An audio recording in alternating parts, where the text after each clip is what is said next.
대구의 한 구청 공무원이 야당이 내건 현수막에 대해 짜증난다며 철거를 요구해 논란이 일고 있습니다. 야당은 공무원의 정치 중립 의무를 위반한 것이라며 지적했지만 해당 공무원은 정치적 자유를 주장했습니다. 지역 소멸 위기를 극복하기 위해 실태를 점검하고 대안을 찾아보는 케이블 TV 공동기획 시간. 지역이 가진 특유의 문화 자원을 활용해 경쟁력을 높여나가고 있는 사례를 들여다봤습니다.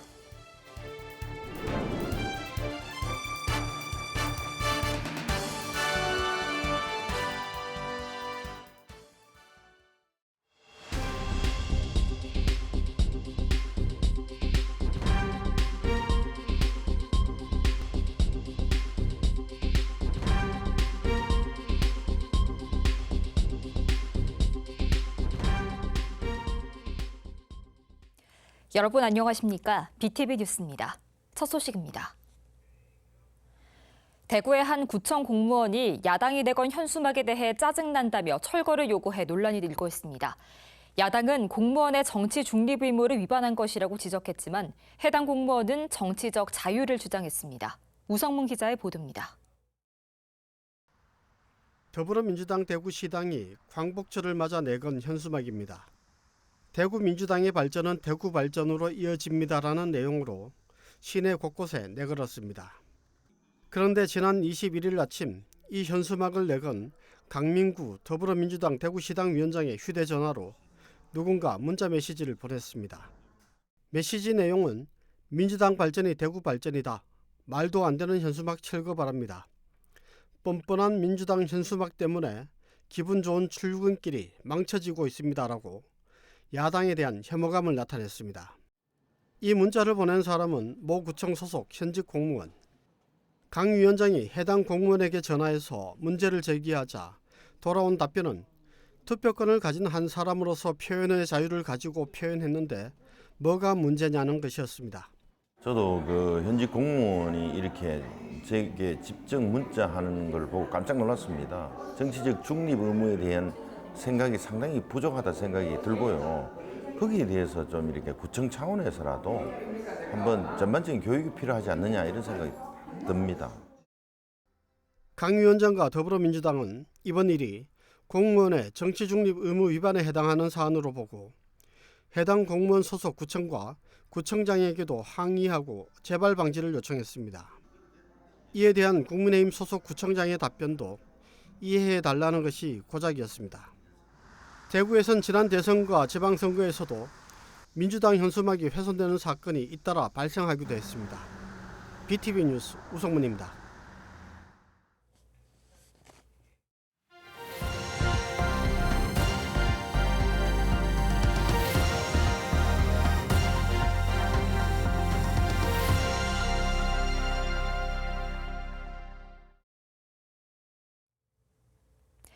지역 소멸 위기를 극복하기 위해 실태를 점검하고 대안을 찾아보는 케이블 TV 공동기획 순서입니다. 오늘은 지역이 가진 특유의 문화 자원을 활용해 경쟁력을 높여나가고 있는 사례를 들여다보겠습니다. 먼저 경기도 가평의 술 빚는 학교, 일명 양조 사관학교의 사례를 딜라이브 김정필 기자가 취재했습니다. 술이 움트는 곳, 술 박물관의 의미를 가진 술지움입니다. 국내 유일의 술 아카데미로 전통술 막걸리를 비롯해 맥주와 와인, 증류주도 만듭니다. 한마디로 모든 술을 만드는 술 빚는 이들의 이상향, 주토피아입니다. 술의 유토피아 술지움은 양조에 관심 있는 이들이라면 누구나 찾아와 마음껏 술을 만들어보고 시음해 볼 수 있는 공간입니다. 시설 가동을 위해 지난 7월 술 해설사 기초과정을 개설해 첫 수료생을 배출했습니다. 술 해설사는 관광객들에게 주종별 생산 설비를 보여주고 술 제조 과정을 해설합니다. 또 막걸리를 가열해 만드는 증류식 소주도 시연하고 체험객이 막걸리를 빚는 체험 프로그램도 운영합니다. 와가지고 술이 처음부터 만들어지는 과정을 보면서 신기했고 또 이렇게 막걸리 밀키트를 받으면서 만들어보고 해서 참 재밌었던 것 같아요. 술지움은 청년 창업자를 키우는 양조 사관학교 준비를 마쳤습니다. 양조 설비를 시운전하며 직접 맥주를 담그면서 조교를 양성하고 있습니다. 설비에 대한 설명과 함께 주종별 맛과 향을 알려주고 제조 방법을 전수합니다. 맥주, 그다음에 막걸리, 그다음에 와인, 그리고 증류주까지 다 할 수 있는 사관학교 제조를 만들어서 직접 여기서 경험하고 체험할 수 있는, 그리고 사회에 나가서 바로 창업할 수 있는 그런 시스템을 완벽하게 이루었다고 말씀드릴 수 있겠습니다. 술지음은 굿즈 판매장과 술 맛을 볼 수 있는 시음장을 갖추는 등 모든 준비를 끝냈습니다. 가평구는 술을 주제로 테마 관광객을 유치하고 해설사 양성과 청년 창업으로 새로운 일자리가 만들어지기를 기대하고 있습니다. 딜라이브 뉴스 김정필입니다. 출판업이 고사 위기에 놓였다고 하지만 개인이 운영하는 독립서점은 차별화 노력을 계속하고 있습니다. 일부 서점은 동네 사랑방으로서의 가치를 인정받고 있지만 여전히 한계도 분명하다고 하는데요. 독립서점의 현재와 앞으로 나아갈 길을 HCN 김민욱 기자가 취재했습니다. 가지런히 정리된 선반 위로 책과 함께 유화들이 눈에 띕니다. 평소 그림 그리기가 취미인 김효한 씨의 작품입니다. 자신의 첫 개인전 장소로 김 씨는 자주 찾는 동네 서점을 골랐습니다. 여러 가지 출판물들이 다 각자의 개성을 갖고 있는데 그 작품도 뭔가 다채롭고 다양하고 그런 것들을 추구하고 있어서 되게 좀 잘 어울린다고 생각하고 있습니다. 꿈에 대한 얘기들을 주고 받으면서 자연스럽게 본인의 꿈을 여기에서 좀 펼쳐보고자 하는 그런 생각들을 저한테 내비치셨고, 손님들이 주체가 되어서 이 공간을 또 이끌어 가시는 게 좀 이 서점만의 특징인 것 같습니다. 서울 동작구 골목길에서 서점을 운영하는 김현정 씨는 일상 속 고민이 있는 이들에게 책을 추천합니다. 책과 사람을 연결해주는 북 큐레이터입니다. 이게 손님들이 남기고 가신 고민인데요. 제가 이 고민을 하나 선정해서 매주 책이랑 연결을 시켜드리고 있어요. 근데 이 고민을 쓰신 분도 다시 찾아오고 계시지만 사실 고민이 비슷비슷하거든요. 그래서 내 고민 같다라고 하시는 분들은 다시 찾아오셔서 책을 구매하시거나 아니면 책에 관한 이야기를 나누거나 그러고 계세요. 지역 곳곳에 자리 잡은 독립서점은 언제든 들러 휴식을 취하고 영감을 나눌 수 있는 동네 사랑방입니다. 대형 서점에 입고되지 않은 출판물뿐만 아니라 음료와 디저트를 판매하고 독서 모임이나 북토크 등 행사도 열립니다. 대형 서점은 대형 마트라고 하면은 독립서점은 약간 큐레이팅이 된 편집샵인 거잖아요. 그래서 그 지역에 가면은 지역 작가의 책을 거기서만 볼 수 있는 경우도 있어요. 그러니까 어떻게 보면 지역 특산물을 만나러 가는 거죠. 독립책방의 인기 비결은 개성과 취향, 다양한 굿즈와 이벤트를 마련해 대형 서점이 줄 수 없는 경험을 선사한다는 겁니다. 가치 소비에 적극적인 2030 세대가 이용자의 약 80%를 차지하는 이유입니다.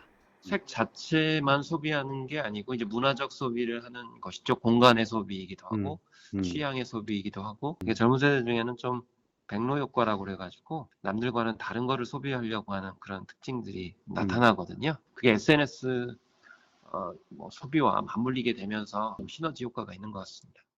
국내 4대 대형 서점의 영업이익이 2021년 298억 원에서 지난해 199억 원으로 33.3% 줄어든 반면 지난해 전국의 독립서점은 모두 815곳으로 전년보다 70곳 늘었습니다. 서점의 수도 중요하지만 지속 가능한 서점 운영을 위해 실질적인 방안 마련이 필요한 때라고 전문가들은 입을 모읍니다. 공정한 경쟁이 되지 않는 영세 자본에 대해서는 사회적으로 여러 가지 제도와 보완 장치들이 있는데, 도서와 출판의 판매 영역에서는 그런 제도 장치들이 전혀 없습니다. 바로 이 문제에 대한 어떤 사회적인 논의와 사회적인 대책 마련이 아주 시급하다고 봅니다. 책을 파는 곳 이상의 매력을 갖춘 독립서점. 지역 문화 허브로서의 한 축을 담당할 수 있을지 그 가능성에 주목할 시점입니다. HCN 뉴스 김민욱입니다. 여러분, 로컬 크리에이터라고 아십니까? 지역 특유의 문화와 자원을 활용해 지역에서 기회를 찾고 사회적 가치를 만들어내는 작업가를 일컫는데요. 역사의 보물을 품은 경주에서 금속 공예 공방을 창업해 꾸준히 성장해 나가고 있는 청년 로컬 크리에이터가 있다고 합니다. LG 헬로비전 신병균 기자가 소개해드립니다. 경주 황리단길에 자리한 금속 공예 공방. 반지와 목걸이 등 빛나는 보석들이 가득합니다. 반지를 골라 두드리고 갈아서 나만의 보석을 만들 수 있습니다. 이곳은 금속 공예 디자인을 전공한 임다은 청년이 지난 2019년 경북경제진흥원 도시청년 시골 파견제 사업 지원을 받아 창업한 곳입니다. 창업 전 직장 생활을 할 때 청년 창업 관련 업무를 하며 창업에 대한 꿈을 가졌습니다. 문화재 이런 보물들이 너무 예쁘더라고요. 그래서 그 보물을 이용해서 반지, 이런 팔찌를 만들면 아니면 기념품을 만들면 어떨까 해서 창업을 하게 되었습니다. 도시청년 시골 파견제로 받았고 그래서 인테리어랑 이런 데 많은 도움을 받았고요. 그래서 교육 이런 것도 좋았고 친구와 연인 등 추억을 새기며 금속 공예를 체험하려는 이들의 발길이 꾸준히 이어지고 있습니다. 오래된 소장품을 수선하고 나만의 보석을 만들 수 있어 관광객뿐 아니라 지역 주민들의 반응도 좋습니다. 반지를 많이 사본 적은 있는데 이렇게 직접 만들어 본 건 처음이라서 너무 재밌었고 새로운 경험이 됐던 것 같아요. 저만의 반지를 만들 수 있을 것 같아서. 경주 여행의 향기를 주제로 향수 판매를 포함해 2호점을 준비하고 있습니다. 관광객들 오셔서 경주의 보물 보시고 손 안에 이제 보물 넣어 가시고 그러고 다양한 디자인으로 문화를 선도해 나가겠습니다. 향수 공방 오셔서 뭐 경주의 향을 느낄 수 있는 그런 기념품도. 전문가들은 청년들을 지방으로 돌아오게 하기 위해서는 지방의 새로운 잠재력과 매력을 재발견할 수 있도록 기회를 주는 것이 중요하다고 강조합니다. 로컬 크리에이트는 바로 청년의 시각에서 새로운 아이디어를 접목해서 그 지방의 또 매력을 높이는 그런 창업이라서 훨씬 더 의미가 있고 자연 자원뿐만 아니라 역사 문화 자원들을 이렇게 좀 새롭게 발견할 수 있는 신라 역사 속 보물을 품은 도시 경주와 보석이 조화를 이루면서 로컬 크리에이터 금속공예 청년의 경주 사례는 오늘도 더욱 밝게 빛나고 있습니다. 헬로티비 뉴스 신병규입니다. 이처럼 로컬 크리에이터가 지역에 활력을 불어넣는 촉매제가 될 것으로 기대를 모으면서 몇 년 전부터는 정부와 지자체 차원의 지원이 이어지고 있는데요. 로컬 크리에이터로 성공 신화에 도전 중인 다양한 분야의 창업가를 김호순 기자가 만났습니다. 조치원읍에서 독립영화 상영관을 운영 중인 시혜지 씨. 3년 전 친구를 만나러 조치원을 찾았다. 이곳이 가진 문화적 매력에 빠져 아예 자리를 잡았습니다. 독립영화 제작자이기도 한 시 씨는 전국 광역지자체 가운데 유일하게 세종에만 독립영화 전용관이 없다는 점을 아쉽게 여겨 본인이 직접 상영관을 만들었다고 말합니다. 지난해엔 중소벤처기업부가 추진하는 로컬 크리에이터 사업 지원 대상에 선정되는 등 독립영화를 매개로 다양한 문화기획 활동을 펼치고 있습니다. 오히려 그래서 이런 활동을 했던 사람들이 없었기 때문에 저희한테는 기회의 땅으로 보였고 없는 것을 만들어내는 거니까 우리가 원래 하던 일들을 가지고 활동을 잘 해볼 수 있겠다. 공공예술 기획사를 운영 중인 박대현 씨도 지역의 매력을 느껴 1년 전 조치원읍에 자리를 잡은 케이스입니다. 서울에서 10년 가까이 운영한 회사가 도시 재개발 탓에 문을 닫는 역경을 겪었지만 오히려 지역으로 눈을 돌리는 계기가 됐습니다. 지금은 다양한 문화기획 활동과 더불어 지역에서 자신처럼 활동 중인 여러 분야의 크리에이터들을 유기적으로 엮어 한 단계 도약할 수 있도록 돕는 역할을 하고 있습니다. 성장 가능성이라는 지점에 있어서 가장 큰 메리트가 있다고 생각을 합니다. 지역에서는 서울만큼 플레이어가 많지 않은 게 사실이고 그 자원들이 적음으로 인해서 오히려 기회가 생긴다는 말이 굉장히 큰 지점, 좋은 장점이라고 생각을 하고 있습니다. 로컬 크리에이터란 지역이 가진 고유의 특성과 자원을 기반으로 혁신적인 아이디어를 접목해 사업적 가치를 만들어내는 창업가를 말합니다. 로컬 크리에이터 육성을 통해 지역의 문화를 살찌우고 지역 경제의 핵심 주체로 키우고자 최근 정부와 지자체 차원의 지원이 이어지고 있습니다. 실제 세종시에서 로컬 크리에이터 우수 사례로 꼽히는 초콜릿 가공업체 대표 장금자 씨는 지역의 농특산물인 조치원 복숭아를 활용한 비건 초콜릿을 개발해 국내 주요 백화점 3곳에서 판매하는 등의 성과를 내고 있습니다. 그 결과 창업진흥원이 주관한 지난 2020년 올해 로컬 크리에이터 우수 기업으로 선정되기도 했습니다.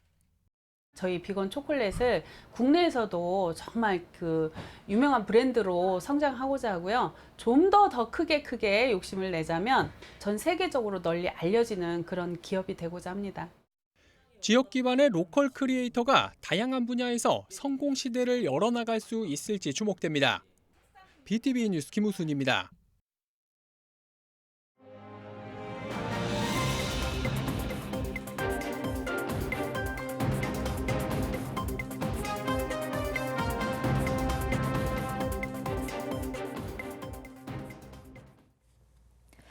대구시가 우리나라 최대 규모의 소비 촉진 행사인 대한민국 동행축제의 특별 행사를 다음 달 4일 동성로 일원에서 열기로 했습니다.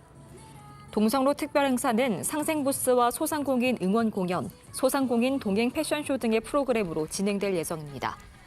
시는 또한 다음 달 말까지 열리는 동행축제 기간 동안 대구로를 통한 1,000원 할인 쿠폰 제공과 전통시장 10,000원 이상 구매 고객 대상으로 한 3,000원 할인 쿠폰 지급 행사 등도 진행할 예정입니다. 오는 31일부터 코로나19의 감염병 등급이 현재 2급에서 4급으로 하향 조정됩니다. 질병관리청은 세계 대부분의 국가가 일일 확진자 집계를 중단하고 일반 의료 체계에서 관리하고 있다며 우리나라도 고위험군 보호 중심으로 목표를 전환할 시점이라고 밝혔습니다. 다만 무료 PCR 검사를 위한 선별 진료소도 당분간 계속 운영되고 백신과 치료제 공급도 이어질 예정입니다. 감염병은 신고 시기와 격리 수준에 따라 1급에서 4급으로 나뉘는데 이 중 4급은 가장 낮은 단계입니다. 개학 시즌을 맞아 학교별로 급식실 위생 점검이 이뤄집니다. 각급 학교는 급식 시설과 설비, 기구의 청소와 소독 상태, 식재료 보관 기준 준수 여부, 개인 위생 분야 등을 배포된 점검표에 따라 자체 점검합니다. 최근 3년 동안 식중독 사고가 발생했거나 하루에 2번 이상 급식을 제공하는 학교는 대구시교육청 점검반이 직접 점검에 나섭니다. 점검 결과 부족한 점은 현장에서 조치하고 급식기구 교체가 필요할 경우 예산 지원 방안을 마련한다는 계획입니다.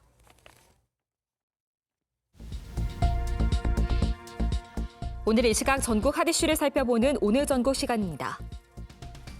먼저 서울 소식입니다. 후쿠시마 원전 오염수 방류와 관련해 서울시가 모든 종류의 수산물을 대상으로 매일 표본 검사를 하기로 했습니다. 검사 결과는 서울 식품안전정보 누리집 등을 통해 실시간으로 공개할 예정입니다.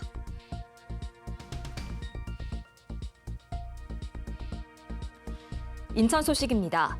인천 중구문화재단은 다음 달 2일과 3일 차이나타운 일대에서 2023 인천 차이나타운 짜장면 축제를 개최합니다. 축제에서는 수타면 체험과 짜장면 시식회, 중국 전통 버스킹, 퍼레이드 등이 진행될 예정입니다.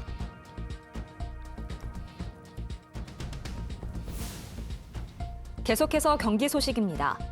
경기도의회가 건물 관리나 환경 미화 등의 업무를 하는 공무직 직원에 대한 호칭을 만들기 위한 조례 개정을 추진합니다.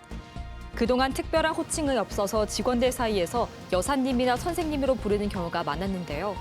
새로운 이름이 부여돼 조직 문화로 안착될 경우엔 기업 등 민간 분야에도 영향을 줄 것으로 보입니다. 전주 소식입니다. 2023 전주 BWF 월드 시니어 배드민턴 선수권 대회가 다음 달 11일부터 17일까지 전주 화산체육관과 덕진 배드민턴장에서 열립니다. 이 대회는 35세 이상의 선수들이 참가하는 배드민턴 종목의 최고 등급 시니어 대회로 43개 나라에서 3천여 명의 선수가 참가할 예정입니다. 이상 이 시각 전국 소식입니다.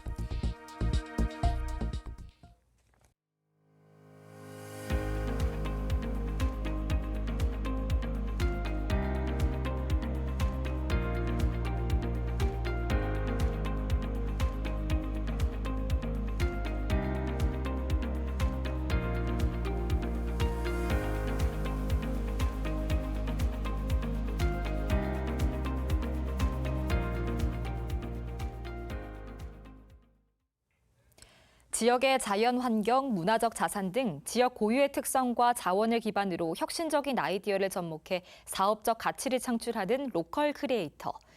지역의 가치를 지키고 알림으로써 청년 일자리와 생활인구 증가로 인구 소멸을 막을 수 있길 기대합니다. 이상으로 뉴스 마칩니다. 함께해 주신 여러분 고맙습니다.